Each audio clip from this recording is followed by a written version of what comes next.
We're talking about the integration of knowledge, but even to develop an integral conception of knowledge, we are all approaching it from different perspectives.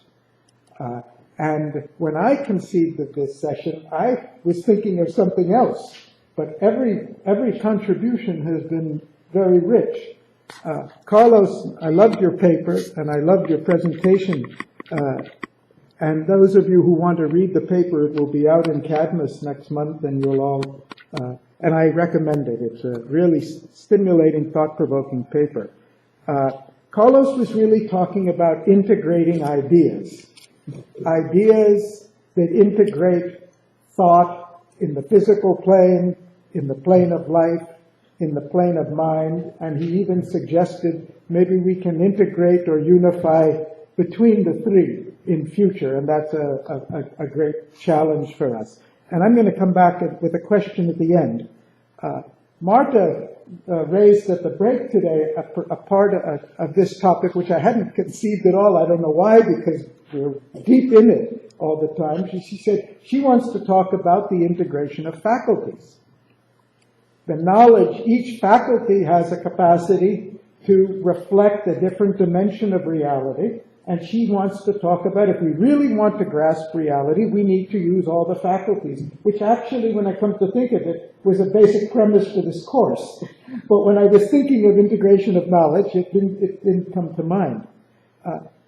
Chandrasekaran was talking about the integration of conceptual systems, because the conceptual system on which allopathic medicine is based and the conceptual system on which Ayurveda is based are quite distinct from one another. Here is a focus on health as the absence of disease, and in Ayurveda and many other traditional systems, it's more of a focus on the harmony of the whole, a concept of health. It reminds me, I mentioned in my opening remarks, that our conception of peace, our definition of peace in the West is absence of war. We have a fellow in the Academy, Robert Van Harten, who's been working on a thesis of a positive, holistic conception of peace, because obviously the absence of war is not the totality of what peace is at all. It's only one of the conditions. Now, in my comment, I'd like to talk about on the subject just to kind of round it out. And fortunately, I don't have to go into details on this because this is what the whole course has been about. But if I had a chance to redo it, I would have added 3 other dimensions that Carlos talked about, the integration of ideas. Chandrasekaran talked about the integration of conceptual systems, and which you also did in the physical level between quantum mechanics and relativity. And Marta talked about the integration of faculties. So it tells us how much we have to think about what is integration. And what is it we are integrating? So these are themes that we have already addressed, and fortunately we have sessions on each of them, but I thought it would be helpful just to kind of look at it and put it together. And so I'm going to briefly talk about 4 dimensions of integration, and with brief illustration just to try to make it concrete what we're talking about. The first of these is what we commonly think about integration of knowledge, and that is we want to get the different disciplines together that are fragmented. We want interdisciplinary or cross-disciplinary research because we realize the reality is more complex and it can't be covered by any particular field. These are examples, real-life examples that we're grappling with in our work on economic theory. We're struggling to say that a new economic theory has to fully integrate the political dimension. Ironically, the original name of economics was political economy, and now a lot of economics is to deny that we should have any politics involved in it at all. But certainly Adam Smith, and in the beginning he very well understood that it is the governance structure that determines how an economy works. But yet and Winston's point in all of his writings is that the economic system is fundamentally based on legal concepts, which could be very different than they are. Economist has been writing recently about the fact that there's no reason that we need to have copyright and patent laws which extend property rights, intellectual property rights, for decade after decade, because there's no evidence that if extending it more than 10 years really stimulates innovation and helps the society. This is the Economist arguing that we have extended rights beyond the level that's beneficial to the society. So it's a fundamental issue. These are all, I think they're self-explanatory. The one that's most obvious to us all, and we're discussing, is how can we have a theory of economy that excludes the ecology? Can we really have, but we did have, for 200 years, we had economic theory that just took an infinite environmental base as the foundation for it.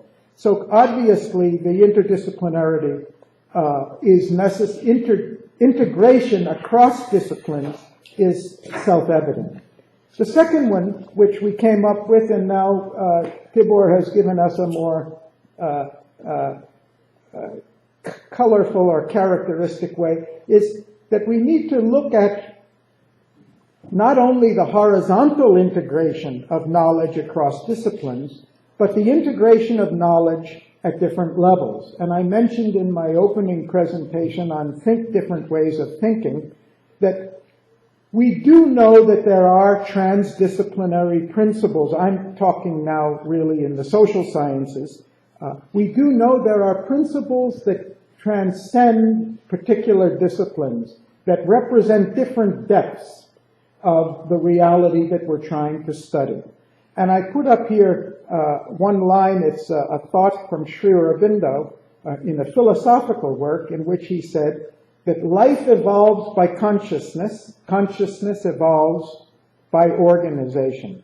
Consciousness in the sense of, as Carlos was talking about it, or just consciousness in the sense of awareness. Our evolution socially depends on our awareness. Only when we become aware of something can we then organize it to make it effective power. This is an example of a transdisciplinary principle that applies to economics, technology, scientific knowledge, politics, or any other field. And as I mentioned on the first day, the principles of systems theory are fundamentally transdisciplinary principles that can be applied across disciplines. So this is another level of integration, which I'm calling vertical.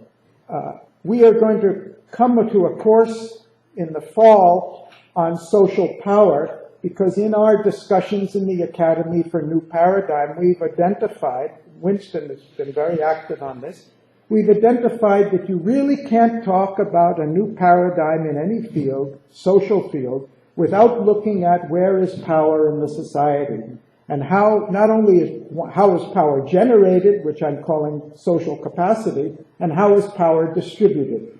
Whether it's the scientific, intellectual power, or the technological power, or the power of communications and the press, or the power of money, or the political power, if we try to have a social theory that doesn't take into account how that power is being generated and utilized, we really cannot have a sense of the whole. And of course, ironically, almost all of economic theory after Marx ignores the underlying framework of who's got the power and how the power is being utilized. We say, well, it's the free market. It's the invisible hand that's distributing power, when in fact that's very far from true.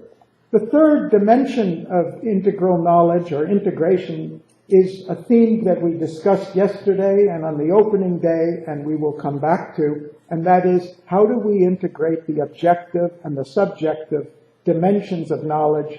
And Rudy spoke to it, and others have spoken to it, Chandrasekhar in his earlier presentation.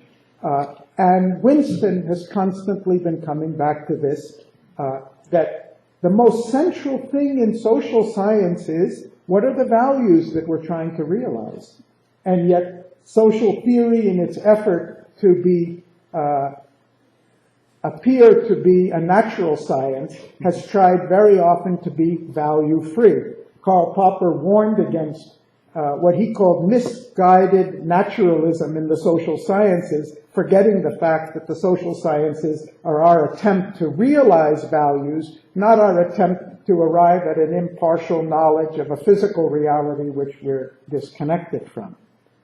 And then finally, a theme we also discussed briefly yesterday, and we had a whole course, 2 courses on this, the first 2 courses here, on what is the role of the individual and in the development and evolution of the collective. And this applies whether we're talking about science, because we really can't talk about any scientific development without talking about individuals, or philosophical development, the contribution, or we were talking about Steve Jobs on the first day in technology development.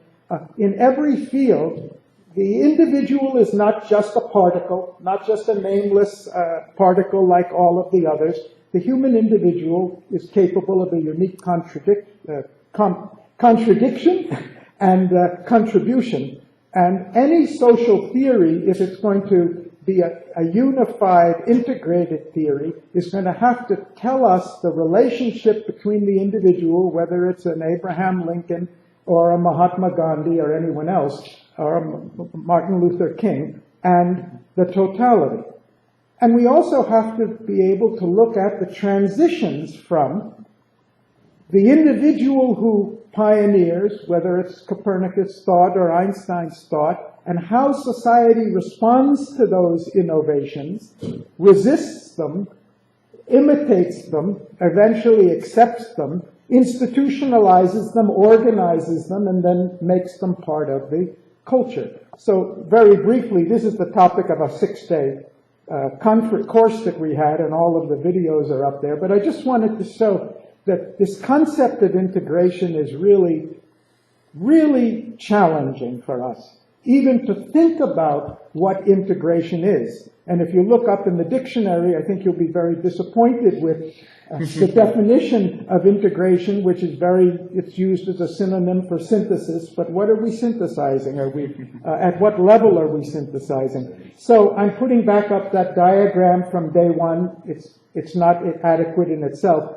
But to say, if and we're also talking about an integrated whole which is evolving, as Carlos was saying. It's not, this integral knowledge we want is evolving in time. The reality is evolving in time. So there's a time dimension to it as well. So ultimately, when we're talking about new paradigms, we're talking about integration of knowledge. We can be thinking of it at all these levels, plus the ones that the speaker and other panelists raised.